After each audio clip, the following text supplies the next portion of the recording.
તો ઓળખાણ પડે છે? હા, એ હું ઈ જ છું. કાલોલી દીવમાં આમ સરસ મજાની વાળ ને બધું રાખી, લિપસ્ટિક ને એવું કરીને વિડીયો બનાવતી ની.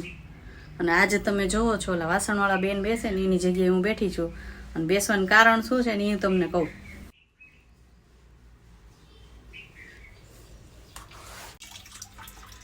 તો એવું નથી હોતું કે હારા હારા કપડાં પહેરીને ફેર્યા જ કરીએ. અહીંયા કપડાય ધોવા પડે. અને જેન્ટ્સને કેવું છે ખબર, ઈ ડાયલોગ એમ મારી દે છે કે હવે બાયુને કાંઈ કામ ક્યાં કરવાનું હોય, વોશિંગ મશીનમાં કપડાં થઈ જાય અને વાસણવાળા વાસણ કરી જાય છે, કચરા પોતા કરી જાય છે. પણ એવું નથી હોતું. મને એમ થાય કે જીન્સ બનાવનાર હશે કોણ, મારે એને શ્રાપ દઈ દેવો છે. કારણ કે વોશિંગ મશીનમાં છે ને કપડાં તો સારા થઈ જાય, જીન્સ સારા નથી થતા. અને જેન્ટ્સ છે ને એ જીન્સ પહેરીને સ્કૂલે જાય છે કે દાડિયા જાય છે ખબર નથી પડતી. કારણ કે પાછા આવે ને તો જીન્સ છે ને ઓલા વાડિયા કામ કરીને આવ્યા હોય ને એવા કરી નાખે છે. અને એ વોશિંગ મશીનમાં સારા ન થાય. એટલે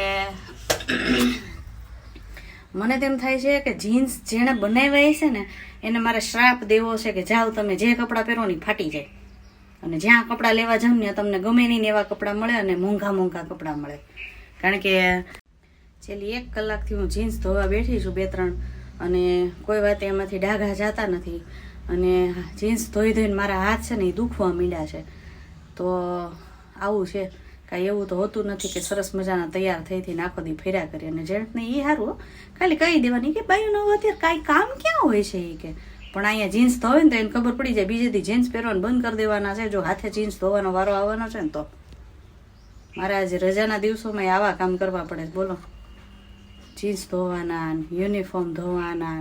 કારણ કે વોશિંગ મશીનમાં એ ન સારા થતા હોય એટલે આપણે ફરજિયાત હાથે જ ધોવા પડે છે. તો આવી પણ લાઈફ હોય છે. બહુ સરસ સરસ લાઈફ હોય એવી હોતું નથી. થોડુંક લાઈફમાં આવું દુઃખ તો હોય છે. 0.01% જેટલું. અને તમે જુઓ હું ક્યારની બેઠી બેઠી ધોઉં છું, હજી પાર આવ્યો નથી. અને હજી બીજા ઘણાય કામ છે. અને તો બધાને એક જ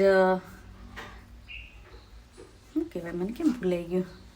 આ જો જીન્સ ધોઈ ધોઈને મગજ ધોવાઈ ગયું, યાદ નથી આવતું કે કહેવાનું હતું. હા, એમ કહેવાનું હતું. હા, જેન્ટ્સ લોકોને એ કહેવાનું હતું કે જો તમે જીન્સ પહેરો તો મહેરબાની કરીને બહુ મેલા કરો માં.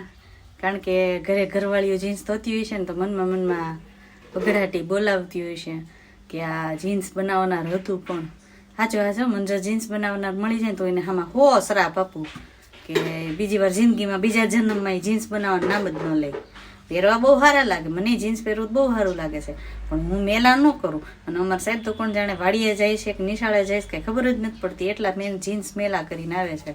અને ભેગો અમારો ક્રિશ કે યુનિફોર્મ પહેરીને જાય છે સ્કૂલે, પણ કોણ જાણે સ્કૂલે શું કરે ને પાછા આવે તો હાવ ધૂળ ધમાવાળું યુનિફોર્મ હોય. વોશિંગ મશીનમાં સારા પાવડર વાપરીએ છીએ ને તો કોઈ વાતે જીન્સ કે યુનિફોર્મ સારા થતા નથી. એટલે પ્લીઝ જીન્સ પહેરો તો બહુ મેલા ન થવા દેવા.